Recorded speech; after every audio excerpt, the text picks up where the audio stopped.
Hi, girls. It is Sunday evening, and I am in my pajamas at not even 8 o'clock and in my bed. And I thought since we're all friends and we're all girls, I'll just start doing Sunday night postings from my bed. And you guys can post from your bed too in your jammies, and you can make it obvious if you are. Um, I enjoyed reading your reflections on the readings this week. And also the rest of the introductions. It's fun to get to know what you're all interested in and what you teach. It looks like we are a group of pre-K through sixth grade teachers, and so we all have kind of an elementary frame of mind. Um, Many of you are fairly young, but you seem to be quite accomplished, and it's exciting to get to work with such an energetic group of professionals as yourselves. Some of the things that came to mind while I was reading the postings this week based on our readings. Um, First point is just that identification really and meeting quota should not be the end all be all. I mean, that's just the very first step, really, in the whole process. But so many schools, I think, get caught up with the numbers game because they feel like they have to have a certain number of identified gifted students in order to have a certain number of full-time or part-time faculty members. So they're really all about those numbers, and many schools forget why they're identifying these kids in the first place, because after they identify them, they're not necessarily meeting the needs of the gifted students that they've just identified. So as we pursue these topics this fall, I think you'll have plenty of examples of that sort of thing. And in your own school settings, maybe you've seen that, or you can start sort of paying more attention to listening to the gifted teachers talk. I mean, are they focused on just identification for identification's sake, or are they really doing something with, the kids they're identifying? You're going to be learning a lot about different assessments, obviously, in this course. And in many school districts across Georgia, we get in the habit of using the same few assessments. And you'll learn about the ones that typically are used in Georgia. But what few people know, and you will learn, is that there are other options. You just have to know that they exist and know that you can order them, recommend that they be ordered for kids. So, for example, and we'll delve into this more deeply in the next few weeks, if you have a child who doesn't speak any English, you don't want to give that child an assessment that's all in English. You want to give that child a nonverbal type of test to try to capture what the child is capable of. How many of you, bright as you are, would do well on a test in Russian right now? You wouldn't. I don't think. I certainly wouldn't. That would not capture my abilities. So, understanding what the child's strengths are and how you can capture those with specific tests is really important. And I don't think that's done very well in most places. And then, several of you pointed this out. I thought it was a great point. If a child that you recommend or is recommended and is tested does not qualify, maybe he misses it by a lot or she misses it by 1 or 2 points, that doesn't mean that's the end of the story. There was a reason, as one of you pointed out this week, there was a reason you identified that child, that you thought that child was bright, that was gifted. And just because she doesn't qualify for gifted services on that particular day with that particular test doesn't mean she's not very, very bright, if not gifted, whatever that means in your county or your state at that time. It means there are some strengths that were noticed, and they can be further developed and strengthened. So it's our responsibility as good teachers, once we notice these sparks in kids, to do what we can to develop those. Let's see. Well, I wanted to tell you a story, a short story, bedtime story tonight about a little boy named Chaz Kirkham. Um, when I first got my degree in gifted education from UGA, I taught at a school in Clark County that was um, something like 95% free or reduced lunch, a lot of ESOL students. And I think there were about 500 kids in this elementary school. But when I was hired as a half-time gifted teacher because out of 500 and something students, there were 6 identified gifted students in the entire school. Something's horribly wrong if that's the number. That that's just not okay. There are more students always in such a big population that are gifted. They just weren't finding them with the measures they were using.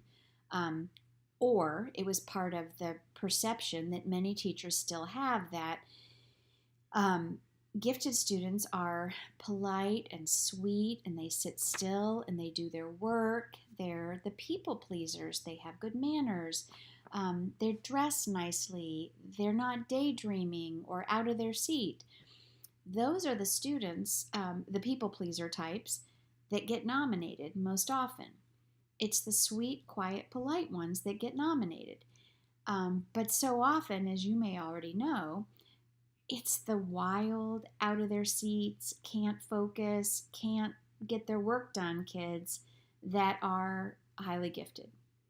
But I encountered teachers that year, and I have every year since, that they just don't think that's what a gifted student is. And they even think that student might be smart, but I'm going to punish him by not referring him because he won't play the game and do his phonics worksheet, for example. That was the case with a little boy named Chaz. He was in second grade, and I would see him in the hall, and he was the most inquisitive, curious, sparkly kid. You know, he would notice everything and have questions and get excited about every little thing. He was extremely articulate, um, but he wouldn't write anything down. His spelling was horrible. He wouldn't stay in his seat. His teacher couldn't stand him, and she didn't want me to test him. I couldn't believe it. Well, I tested him and using the measures that were at my fingertips at the time, and he didn't qualify. He scored really high on the Torrance test of creative thinking, which you'll learn about this course, um, and he really didn't meet the qualifications in any of the other 3 categories. So, but he had a passion for cooking. I mean, he had an Emeril Lagasse outfit, the whole thing. He cooked at home. He knew all kinds of recipes by heart and ingredients that you would never expect a small child to know.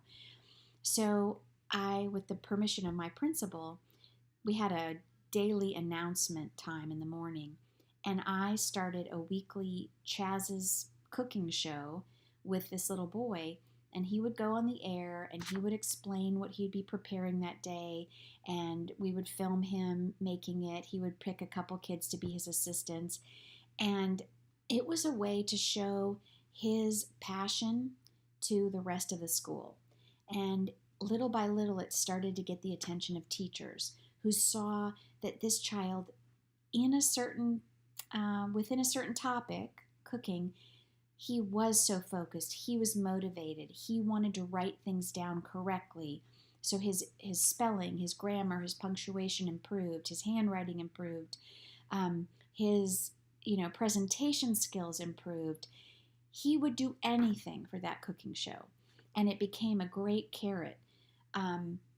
2 years. It took me 2 years to get him identified through this cooking show, but I finally did get him identified. The sad part of this story is we didn't have the faculty in place to really meet his needs. Turns out he was severely dyslexic, and he was pulled out so often to remediate his weaknesses that it got in the way with the way that gifted courses were scheduled. he really couldn't participate in both the remediation and the extra challenge that the gifted program provided. Um, and our gifted program was all centered around junior grade books, which you may know can be fabulous for kids who really like to read. Well, that wasn't something that Chaz liked.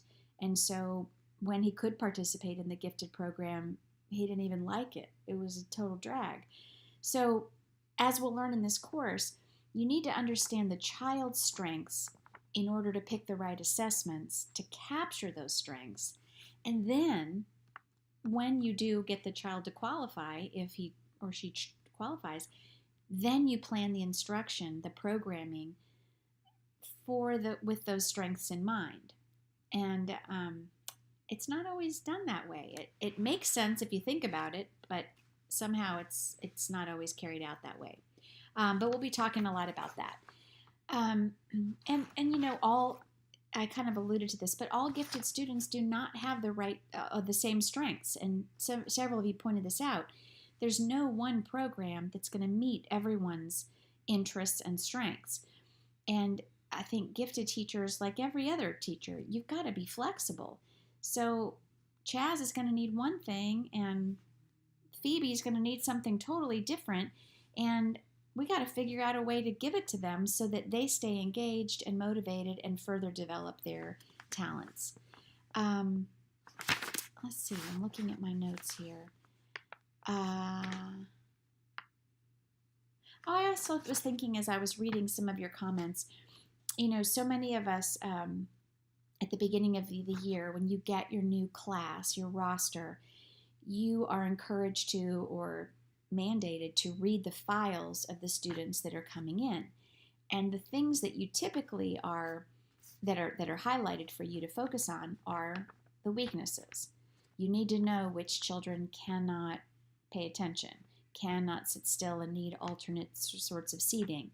The ones that have learning disabilities, behavioral issues, whatever. You learn about all those weaknesses or challenges.